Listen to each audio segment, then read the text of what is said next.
Dungeons and Variables, Team 93. I'm Candace. I'm Tommy. And I'm Caleb. For this presentation, we're going to be going over the grade level chosen and why we chose it, the potential customers and their needs, target specifications, the predicted cost and potential revenue, as well as the cost model we chose, and finally our final thoughts with our project. This Rube Goldberg device is focused on math and science. It is geared more towards 8th and 9th grade students in the latter part of middle school and the earlier part of high school. Within this level of school, the students are learning how to find variables within their algebra classes, but while they get to focus on those concepts, they get a basic understanding of the physics concepts, which they'll be learning later in high school. What makes this device learning material is the idea that it's question-answer based. So what will happen is the device will pop up with the question, and the user will have to put in the answer. If the answer is correct, then the ball will go all the way through the obstacle. If the answer is incorrect, then the ball will not go all the way through the obstacle. However, the correct answer will still pop up on the screen so that the student can still learn from his or her mistakes. So we've tried to base our customer needs off of several sources, one of them being the customer profiles for a student and middle schooler that we had made, so that the project or the Rube Goldberg machine would be geared towards hardworking students as well as teachers who are looking for new ways to teach. We also reached out to a few teachers, such as 2 middle school math teachers, 2 science teachers, 1 from middle school, 1 from high school, and then 3 middle school students to get their opinions and see how we could incorporate them into our design.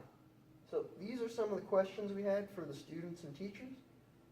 The students have responded. We're still waiting on responses from teachers, but so far the information has been very helpful. For example, some of the subjects that they're working on include geometry, angles, and classification, so we could find a way to work those into the question portion of our Rube Goldberg machine. One of the middle schoolers said that in science they did a lab with how many pennies you could hold on tinfoil in water. So that could perhaps be used for an obstacle idea, or just the principles of it you could use. And there's a lot of opportunity with that. And so when it came to the when it came to the choice between multiple choice tests or free response tests, the students definitely preferred multiple choice. But the teachers, they might prefer free response. So we will definitely try and keep a way to vary the answers each time for the machine, but that would be ideal. Our product specifications goes along with our customer needs. So as Caleb said, one of our important customer needs included easy transportation, so that anyone who owns this Rube Goldberg device can move it around easily and it's not too heavy. And the product specification for that is a massive package, so making sure that it's not, the way the package is not too heavy. It also reduces the setup time so that it's easy to assemble and to disassemble. We definitely want more learning rather than taking up a lot of time to put the device together and take it apart. The third thing that's important is, and it's the most important thing of this device, is the question and answer based idea, is that each question has a numeric solution to it, so the student is learning. Even if he gets it incorrectly, the answer still pops up and he still is able to redo the problem and still get the correct answer. And another thing that's very important is that this device lasts a long time, so it can go through many years of teaching students their algebra concepts and the basic physics concepts.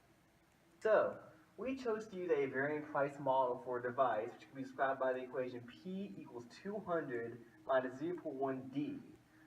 The benefits of using this model instead of a constant price is that we will begin making a profit far sooner than we would by using a constant price.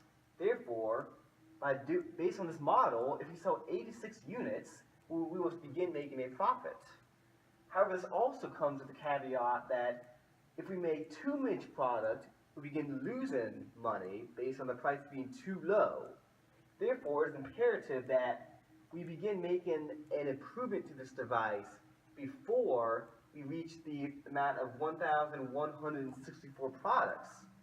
And we can improve it based on what the customers say about our product and their reviews. As said before, this model comes with several benefits and also caveats. One of the major benefits of this plan is that it's a very low long-term risk. In order to make a profit, you must sell 86 products, which is very easy to do, even if the product is not liked by the majority of the customers. Therefore, if we can make 86 products or more, we can begin working on a new, more improved product based on our customers' reviews. But this also comes with a caveat: if we sell too much product, we'll begin losing money. Therefore, it is imperative that we either discontinue this product or make a new, improved product in order to make a profit and maximize on our profit. For example, say the product is extraordinarily popular for customers. We must work on an improvement to continue making money. If we decide not to make a product, or the cost to make it becomes far more than the cost to get from selling the product.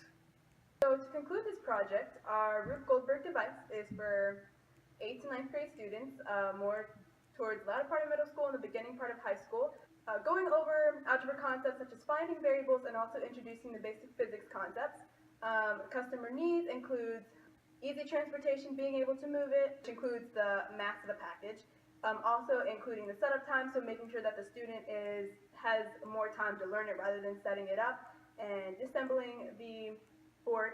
And then the most important thing about this device is the question and answer based idea, so making sure that each question has the correct answer to it, so the student is learning whether the student gets the answer correct or incorrect, and that the Rube Goldberg lasts a long time. We definitely want it to go through a lot of students before one device shuts down and is not able to work anymore. And our economic plan will continue to change as our project continues to go throughout the process until the very end. Thank you.